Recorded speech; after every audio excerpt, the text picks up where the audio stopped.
సుమన్ టీవీలో మీ business promotions కోసం ఈ కింది నెంబర్ను సంప్రదించగలరు.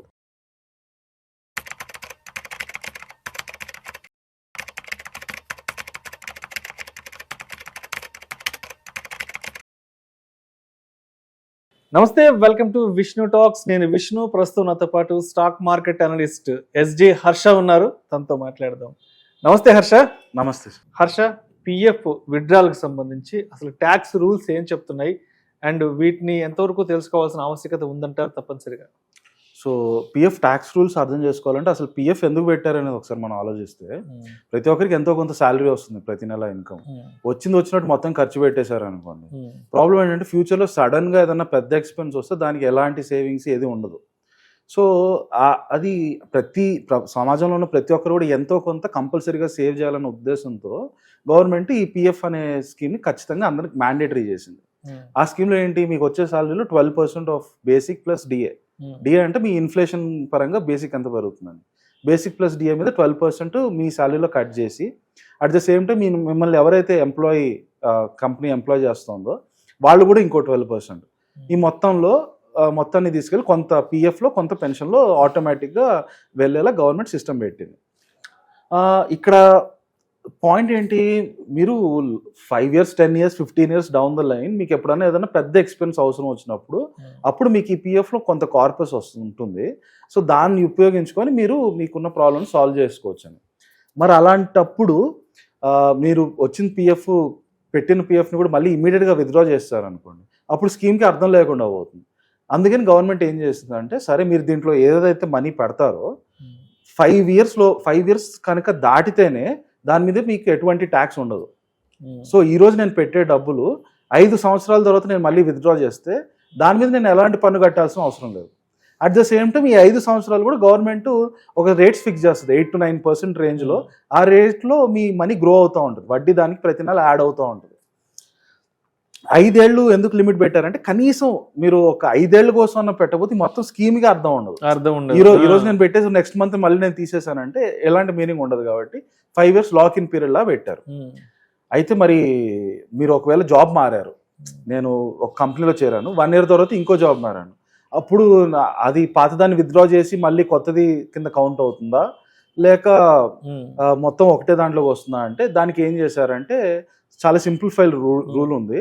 ఏంటంటే, మీ పాత కంపెనీలో ఏదైతే మీకు పిఎఫ్ నంబర్ క్రియేట్ అవుతుందో, మీ కొత్త కంపెనీలోకి వచ్చి మీ హెచ్ఆర్కి ఆ నంబర్ చెప్పారంటే ఆ హెచ్ఆర్ వాళ్ళే చూసుకుంటారు. అక్కడ పాతది ఉండేదాన్ని ట్రాన్స్ఫర్ చేసి కొత్త దాంట్లోకి వచ్చేసేలా. సో అది కంటిన్యూటీ అలాగే కొనసాగుతుంది. సో ముందు కంపెనీ 1 year కౌంట్ అవుతుంది, కొత్త కంపెనీలో మీరు 4 ఏళ్ళ తర్వాత ఓవరాల్గా 5 years లాగే కౌంట్ అవుతుంది. సో అక్కడ ఎలాంటి ఇష్యూ లేదు. ఇది కాకుండా 5 years ముందే మీరు ఒకవేళ విత్డ్రా చేయాలనుకుంటే అప్ టు 50,000 అగైన్ గవర్నమెంట్కి ఏ ప్రాబ్లం లేదు. ఒకవేళ 50,000 కంటే తక్కువ పిఎఫ్ ఉంటే కావాలంటే మీకు మొత్తం అవసరం వస్తే తీసేసుకోండి. ఎందుకంటే రకరకాల అవసరం ఉండొచ్చు. 50,000 పిఎఫ్ అంటే అతనికి మేబీ బై డిఫాల్ట్ ఇన్కమ్ చాలా తక్కువ ఉండొచ్చు, కాబట్టి తనకి రకరకాల అవసరం ఉండొచ్చు. కాబట్టి 50,000 వరకు అయితే గవర్నమెంట్ ఎలాంటి ట్యాక్సెస్ కలెక్ట్ చేయదు. కానీ 50,000 దాటిందంటే మాత్రం ట్యాక్సెస్ అన్నీ కూడా they will come in to the picture. First ఏంటంటే, మీరు ఇద్దరు ఫామ్ 15G 15H సబ్మిట్ చేసుకోవాలి పిఎఫ్కి. పిఎఫ్ ఆర్గనైజేషన్ డిపార్ట్మెంట్ ఏదైతే ఉందో వాళ్ళకి ఫామ్ 15G 15H సబ్మిట్ చేస్తే దాంట్లో మీ పాన్ నెంబర్ ఉంటుంది. మీ పాన్ నెంబర్ ఉంటే అప్పుడు మీరు విత్డ్రా చేసుకుంటే ఓన్లీ మీ ఓవరాల్ పిఎఫ్ ఎంతైతే విత్డ్రా చేస్తారో దాని మీద ఓన్లీ 10% టీడీఎస్ కట్ చేస్తారు. ఆ ఫామ్ కూడా ఇవ్వకపోతే మీరు ఎంత విత్డ్రా చేస్తారో దాని మీద almost 30 to 35% immediate tax cut చేస్తారు అక్కడే. రైట్, అది మీరు అన్నిటికంటే ఇంపార్టెంట్గా గుర్తుపెట్టుకోవాల్సిన విషయం. మీరు ఫామ్ సబ్మిట్ చేయకపోతే 10% టీడీఎస్, ఫామ్ సబ్మిట్ చేయకపోతే 35% టీడీఎస్, ఫామ్ సబ్మిట్ చేస్తే 10% టీడీఎస్ అనేది బై డిఫాల్ట్ 50,000 దాటి అమౌంట్ ఎంతైనా మీరు విత్డ్రా చేస్తే దాని మీద అది ఇంప్లై అవుతుంది. అండ్ ఇదంతా కూడా మీరు 5 years లోపలే విత్డ్రా చేస్తే. రైట్, సో ఇక్కడ మీరు ఏం చేయొచ్చు అంటే, ఒకటి వచ్చి ఒక రకంగా చూస్తే మీరు పిఎఫ్లో పెట్టిన డబ్బులు మీకు ఎంత 8 to 9% వస్తుంది. 8 to 9% అనేది చాలా తక్కువ యాక్చువల్లీ, అంత ఇన్సెంటివైజ్ కూడా కాదు. సో దానికోసం మీరు ఏం చేయొచ్చు అంటే, ఎవ్రీ 5 years తర్వాత అట్ టైం లంసమ్ తీసి దాన్ని మీరు కావాలంటే సేఫెస్ట్గా నిఫ్టీ ఈటీఎఫ్, ఇండెక్స్ ఈటీఎఫ్లో ఎలాగైతే మీకు గోల్డ్ ఈటీఎఫ్ సిల్వర్ ఈటీఎఫ్లో ఉంటాయో అలా నిఫ్టీ ఇండెక్స్ ఈటీఎఫ్లో పెట్టడం బెటర్.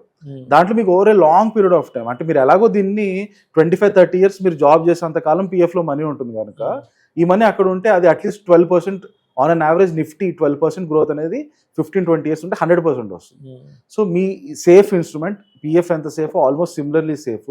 నిఫ్టీ కనుక పడిపోయిందంటే దాని అర్థం ఇండియా మొత్తం కూలిపోయినట్టు. అలాంటి పరిస్థితులు మనకి అట్లీస్ట్ 15-20 ఇయర్స్ ఏమి ఉండదు కాబట్టి హ్యాపీగా ఎవ్రీ 5 ఇయర్స్ తర్వాత మీరు ఇక్కడ ట్యాక్స్ ఎగ్జంప్షన్ లిమిట్ వచ్చి కంప్లీట్గా యూజ్ చేసుకొని ఎలాంటి ట్యాక్స్ పే చేయకుండా ఆ మనీ తీసుకెళ్లి నిఫ్టీ ETF లో పెట్టి గ్రో చేసుకోవచ్చు. Thank you so much Harsha. Thank you sir.